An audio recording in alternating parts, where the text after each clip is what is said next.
Hey, thanks for stopping in for another episode of Triple Play. Don't forget to like and subscribe, and don't forget to support those that support us, like Brookes Bible College. We want to thank them for sponsoring us each and every week. If you're looking for a good Bible college to get an education, let's say you're a layperson or wanting to get into ministry, great college to check out here in the Midwest. Can't recommend them enough, and you will thank me after you get your degree there and you're not a ton in debt. So, that said, this upcoming episode you've already listened to are two close friends of mine. I've been blessed to call brother and sister in Christ, get to know them, and watch their ministry expand out in Colorado. I'm excited for you to be able to kind of peek in. It will be a little bit difficult to listen to at times. A, it's remote, but also B, they both have cerebral palsy, so just bear with it. I think if you listen in closely, you'll get some nuggets in life that may change you. I know they changed me. Steve personally was a blessing in my life early on in my walk with the Lord. One of the things that he said that will forever impact me was he got up and said, "Josh, I have cerebral palsy. What's your excuse?" And I had none. I had no excuse looking at a guy who had to go through cerebral palsy and yet loves the Lord, shines the Lord, and is radiating the love of Christ everywhere he goes. And so, that said, hope you enjoyed this episode, and we'll get going. Well, hey, thanks for joining us for another episode of Triple Play. Don't forget to like and subscribe. And today, even though you can't see me, you're seeing my guest. We're excited that they're here. And without further ado, I want to introduce two very close friends of mine, Steve and Jill Roloff. And they're you're gonna love the story. You're gonna love finding out about them. So, Steve and Jill, tell us a little bit about um, who you are and a little bit about how you both came to know Christ. So, Okay, I'll start. Uh, my name is Steve Roloff, and I have cerebral palsy. So this is Joe. I'm Jill. And how I became to know Christ is in the middle school years. I was real bitter about life, and bitter about God, bitter about everything around me. Because in the middle school years, I learned you have to conform to your peers. You have to walk like everyone. You got to talk like everyone. What happens if you can't walk or talk like everyone? You get rejected. And that's what I was. I was rejected. And I never would go out with my friends in school. I would never go out on dates and do the normal things that a middle schooler would do. And I'd stay home every weekend asking why, why out of all the people did you give me cerebral palsy? What's my purpose? And I saw no purpose. I saw no purpose in in my circumstances. And then the high school teacher saw me. And not high school, middle school, or junior high school back then. And she would talk to me and talk to talk about life, talk about God, talk about stuff like that. And we furthered the discussions. And one day she invited me to a church youth group. I was so in church at that time I didn't know what the term youth group was. So I went, and I had a great time, and those people accepted me and received me, and they told me that God had a purpose for my life, even though I was rejected. I had cerebral palsy. One Sunday I went to youth retreat, youth meeting, and a guy by the name of Bob Weiland was there, and he said, he was a Vietnam veteran with both of his legs blown off, and he was walking on the sands across America. And I said, how in the world does the guy do this? You know, where does his strength come from? And he said, I do it with the power of Jesus Christ. And all you have to do is, is accept Jesus as your Lord and Savior and start a relationship with Him. Well, I had no answer. I had no choice. I did that. And that's when I started a relationship with Jesus on May 14th, 1982. Wow. Joe, go ahead. Let me see. Um, I was adopted, and my family moved in St. Louis when I was 2 years old, and and um, it was till I was 5 years old. I wanted to walk with my friends, and and so I prayed to God, and so I wanted to walk, and it wasn't until I was 9 years old I had dreamed that I went to heaven, and God gave me new brand legs, and He said you're gonna walk, and it wasn't till I was 11 years old as Jesus in my heart, and that was August 20th, 1976, and that's when I asked the Lord to come to my life and change my life, and um, That's awesome. and I was a poster child for another way, St.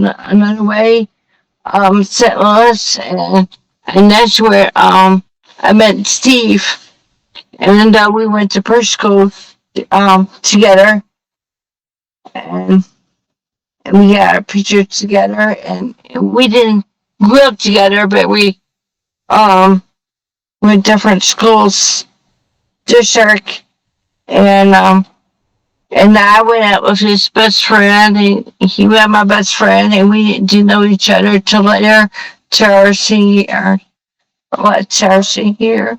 Yeah.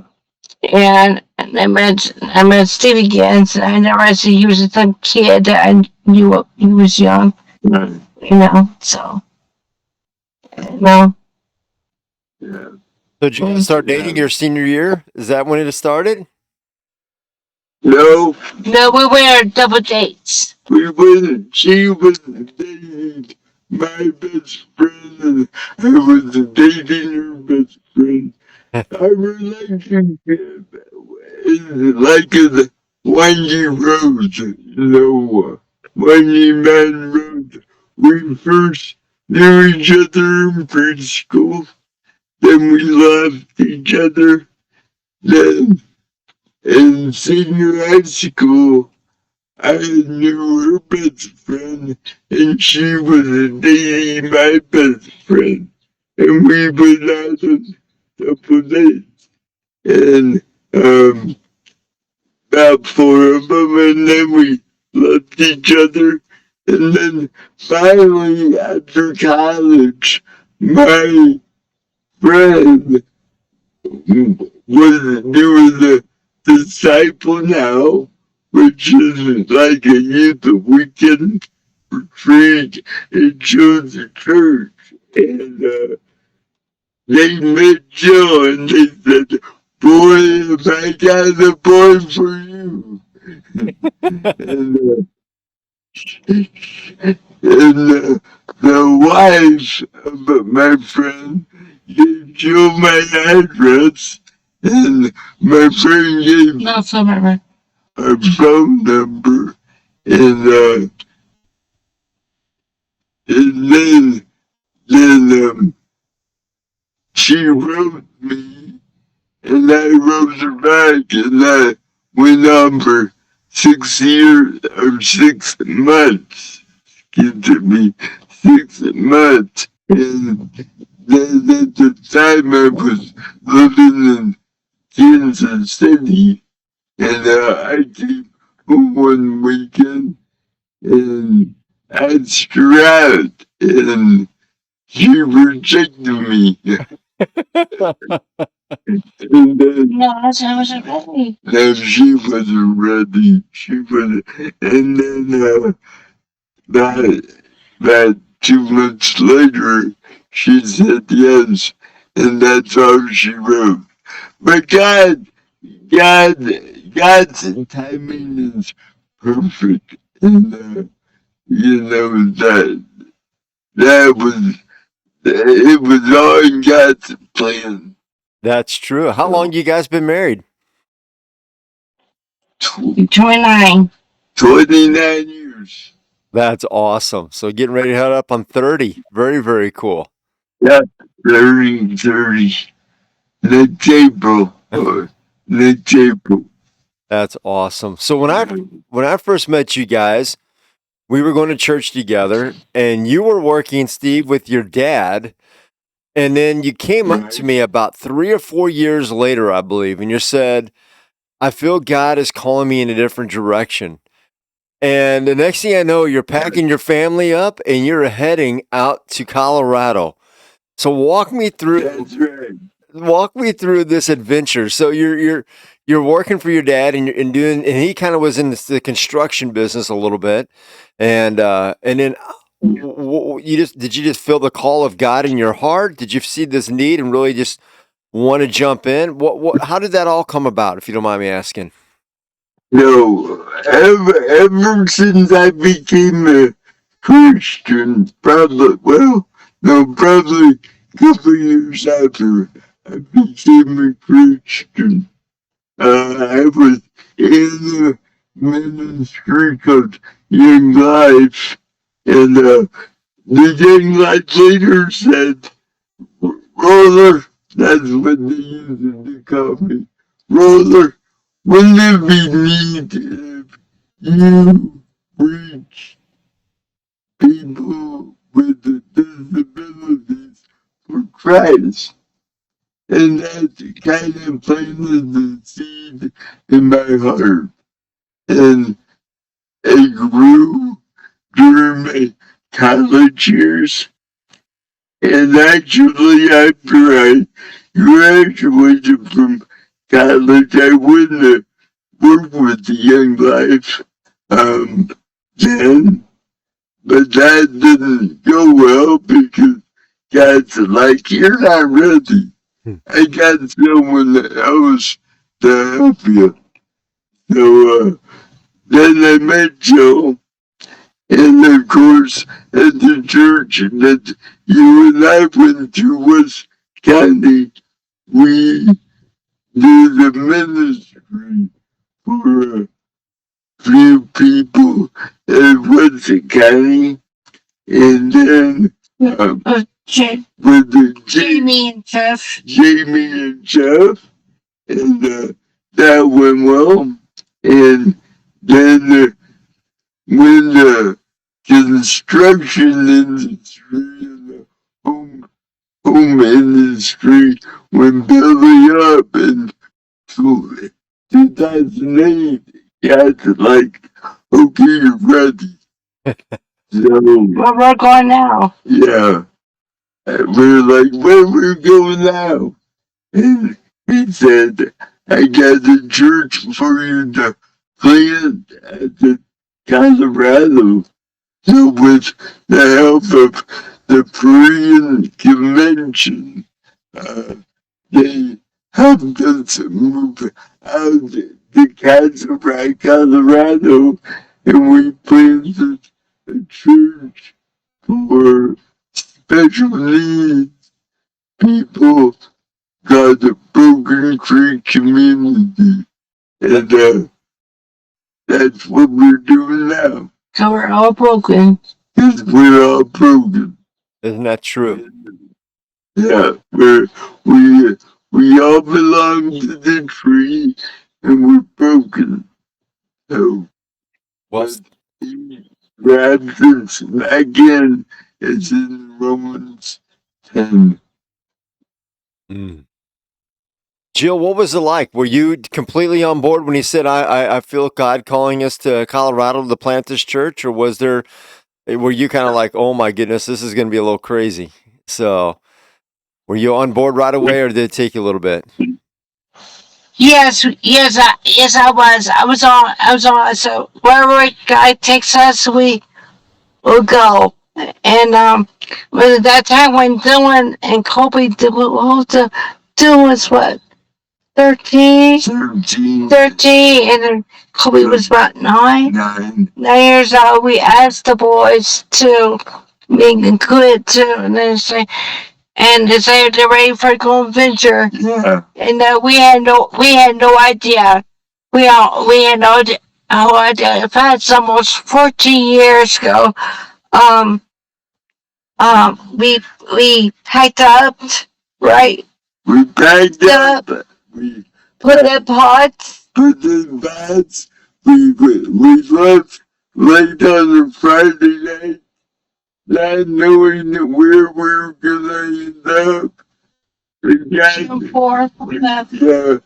got to Denver and found a hotel room. And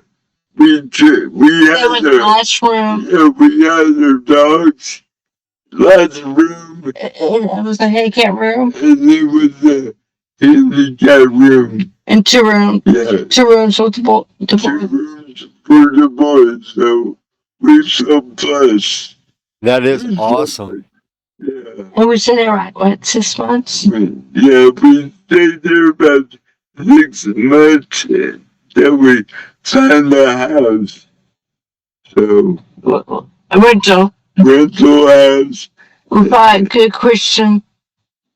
Yeah, we found a great Christian landlord that was a woodlander rented his house. And then we moved in there and stayed there about, 2 years? 4 years. 4 years. And then we bought the house we're living in now. 10 years. Yeah, for August. August.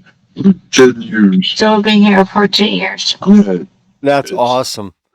So how did going about starting a church for special needs? Obviously, you understood that, but how did you find where people were with special needs and start telling them about this new church you were starting? Right. Well, it was Dylan and Kobe first. They went for their school. They went out and saw disabled people, and they found what was it? Whoa! He's the first guy. He got hit by a car when he was 2 years old. Oh wow! And Dylan came up to him in this high school, ninth grade, ninth grade, and Dylan says, "Hey, whoa, I got a great place um poetry for disables. And would you like to come and join us? Come and check it out and so what's going on?" And my parents are pastors. They wanted to meet you, and I was like, okay, and Will met us, and he says, "Who are you? Or who are you?" And we said, "We're still in jail. We're just want to tell about Jesus and then share, your life, and then hang with you." And he just couldn't believe that we're married. He could not believe we were married. That we had CP, and that Dylan Colby was our kids. He could believe. He thought Dylan and Colby were adopted, and said, "No, they're all our kids." And that's how we all, and the world started by his friends, and that's how it. And so it grew. Well, it's when what we did on Fridays. Yeah. On Sundays. Our main service is on Friday nights because a lot of these people don't go out on Friday nights. Like being in middle school where I didn't go out with my friends on Friday nights, so we started it on Friday nights and they liked it, and it just evolved as Friday nights, and then we added one more night, Tuesday night, which is our midweek service. So, but So her for on Sundays. yeah, it's only on Friday and Sundays. It should be because a lot of these people don't drive. Practically all of them. So that leaves us to pick them up. And if we did it on Sunday mornings, we would have to get up at like the crack of dawn. And when the sun goes up. just drive. And so we figured logistically it's probably better to do it on Friday nights. That's awesome. So how many people do you guys got a broken tree? We average anywhere between 20, 25. 20 and 25. We used to have more people before the COVID. Yeah. COVID is kind of driving away. Yeah. But you guys got about 20, 25 showing up each week to just fellowship and learn about Jesus? Yes. That's really cool. Yes. I love it. And there's not a whole lot of churches that are built to help those with special needs. And I think it's awesome that you guys are doing that. And obviously when they see you guys, they go, "Oh, wait a second here. This is not people who are unaware of what I'm going through," but they see you guys. And I love, one of the things I loved about Steve, and I'll brag about you for a second, Steve, is when I first met you, you said something to me. You said, "I've got cerebral palsy. What's your excuse?" And what's your problem? And I was like, "I don't have an answer. I don't have an excuse." That's right. And so, people look on you and they see an outward brokenness, but the truth is, when you were talking earlier, we're all broken inwardly. So, and we've all got a missing piece until we come to know Christ. So, Right. yeah. So with your church and you're doing it, are you guys able to do special activities? It looked like you could. When I see some of your stuff online, it looks like you guys also have a lot of fun and do some pretty cool, wild stuff with these guys. Oh yes. we go to movies, we go to ball games, we go to puppet golf, we go to what Boys. bowling, paintballs, you name it, we do it. Oh, that's cool. And so we also do kids a year too. One summer and one winter week. Every Friday we go up to the YMCA up there, rocking up in The park. park.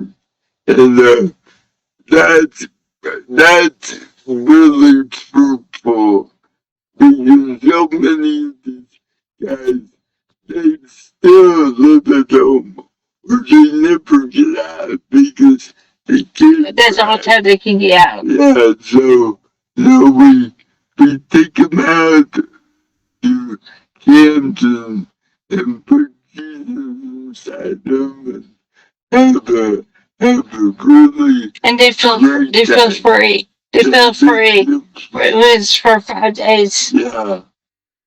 So we have a 5-day gym in August and we do a weekend gym in February.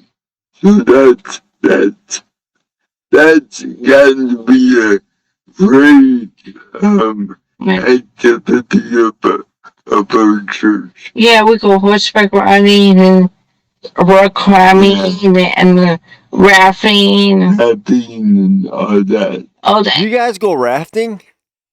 Yes. We're gonna do it this year. Yes. That's awesome.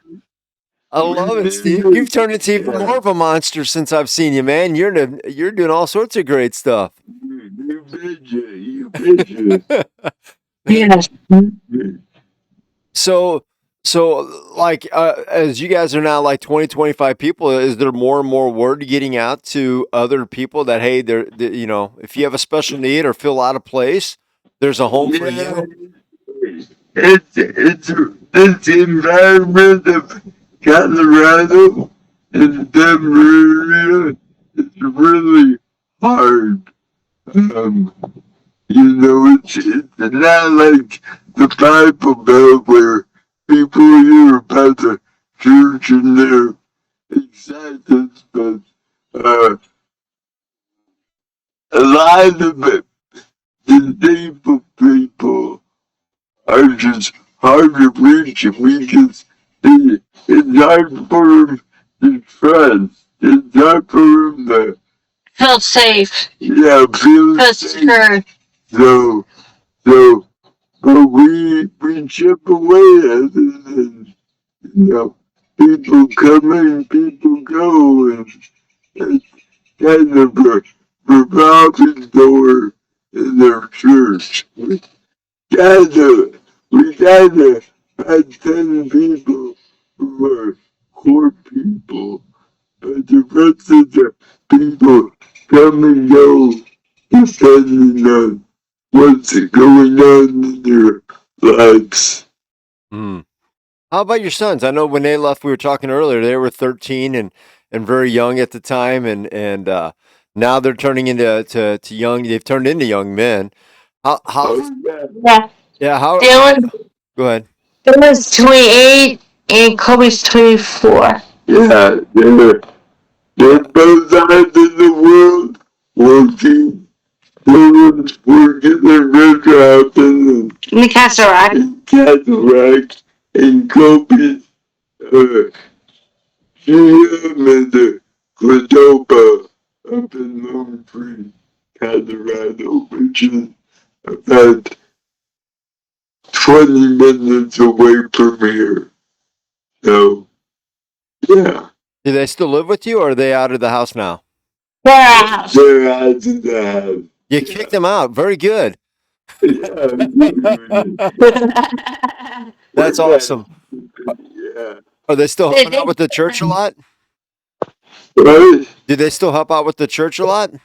They're so busy, they got lots of their own. Oh, okay. So, you know, since we do it on Fridays, and they work there. And the food industry, that's a busy time for them. You How know, about so how about other churches? Are other churches in the area open to sending maybe some of their folks that might have special needs to be ministered to by a broken tree? and we've tried that, but it hasn't, God doesn't allow that to happen.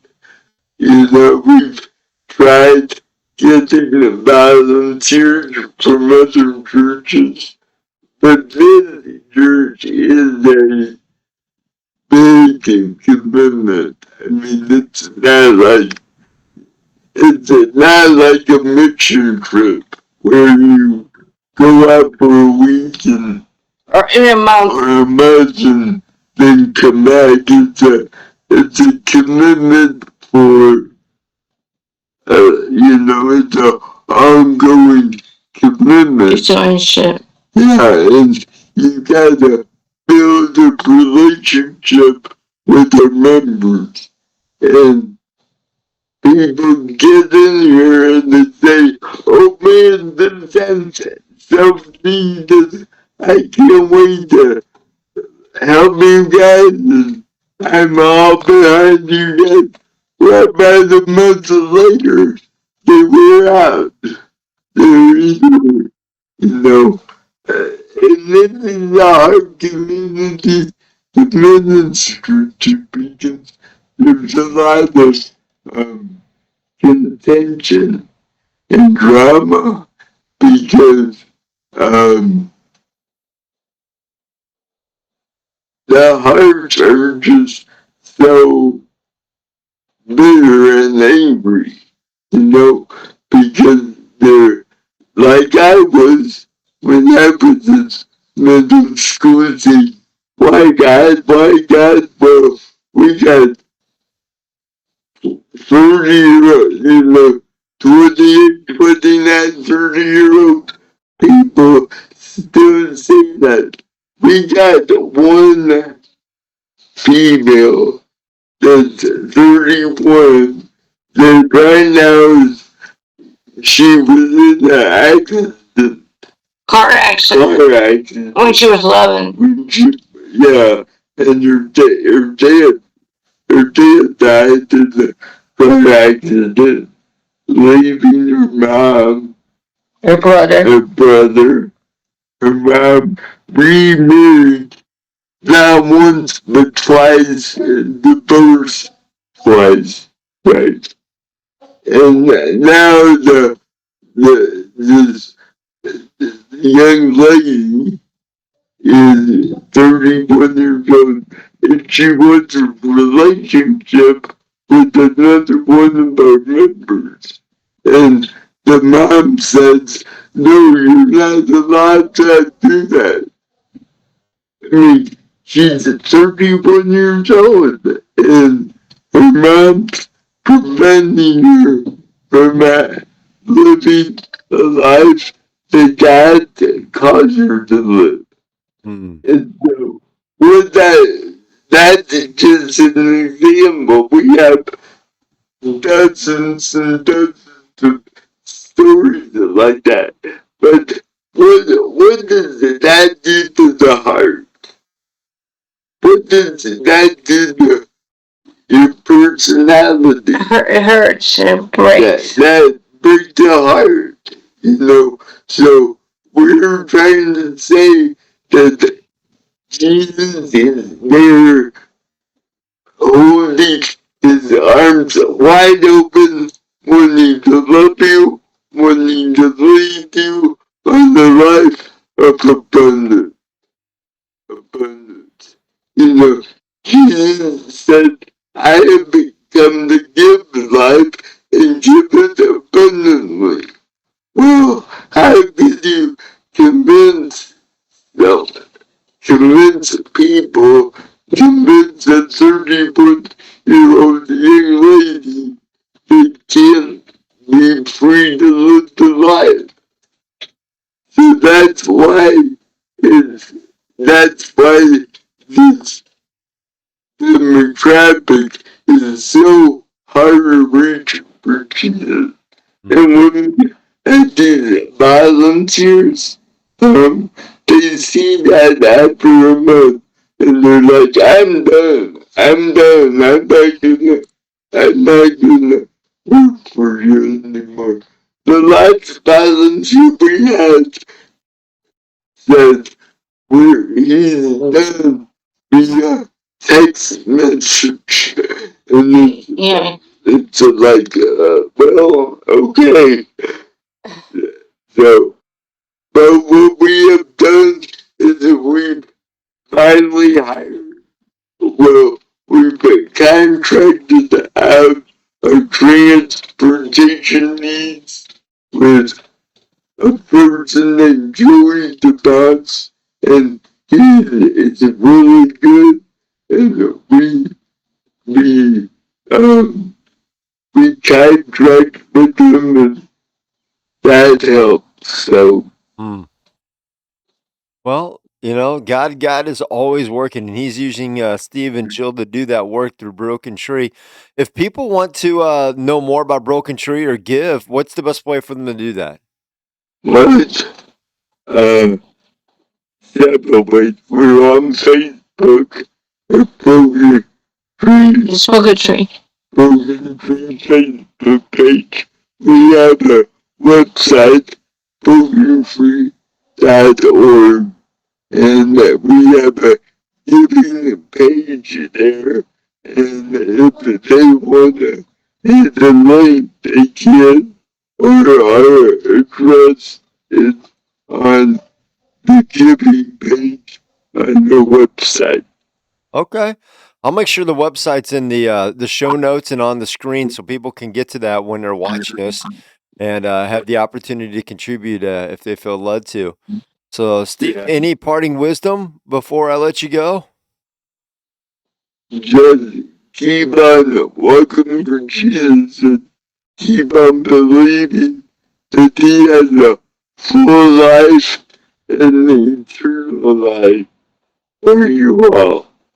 And all you have to do is say yes to Jesus. That's awesome, Steve. I love it, my friend. You're precious in so many ways. So anytime I'm having a day of doubt, I remember when you're saying, I've got cerebral palsy. What's your excuse? Anytime I'm having a bad day, I remember that. So you've been an And inspiration to me for years. So I can remember that God will always provide a way out. Amen. that's right. He will always provide a way out. Well, Steve, thank you. And Jill, thank you guys so much for sharing your testimonies, talking about your calling, talking about the church. And just how hard it is to minister to those with different types of special needs. I'm going to continue to pray for you guys, and Thank we'll you. put this up on the podcast. Hopefully, some people will watch in, and maybe they'll feel led to help contribute and be some feet on the ground. It sounds like you guys can always use volunteers, but on top of that, maybe some people can help contribute financially. And That would be great. Yes, that would be great. Hey, thanks for joining us for this episode of Triple Play. It was a pleasure to talk to Steve and Jill. They are a blessing, as you probably already heard or watched. We don't want to forget to thank those that help support us. So don't forget to check out Brookes Bible College if you're interested in a Bible college in the Midwest. I highly recommend them. We're blessed to have had a partnership with them and continue to have a partnership with them. And especially if you're a college student or a lay person. And hey, yeah, you just heard it on this episode. A church of 25 people not going to be able to pastor a church like that if you've got $100,000 worth of debt. So consider Brookes Bible College, get a great biblical degree, and grow in the Lord. Number two on this list, we want to thank Resource One and Anna McCallum and his team. If you need a financial advisor, give those guys a call at 636-458-1798. If you need web design like our intro and outro and the website we have, any of that kind of stuff, give Chris at CS Design a call at 573-436-3717. And lastly, if you're looking for any insurance needs from State Farm, give those guys a call at our guy, Jeff Earhart at 314-821-JEFF, which is 5333. And you just might hear my normal co-host Scott answer the phone. With that said, thanks again for checking out Triple Play. Don't forget to keep looking and listening to past episodes and letting people know about the podcast. And with that said, we'll catch you guys next episode.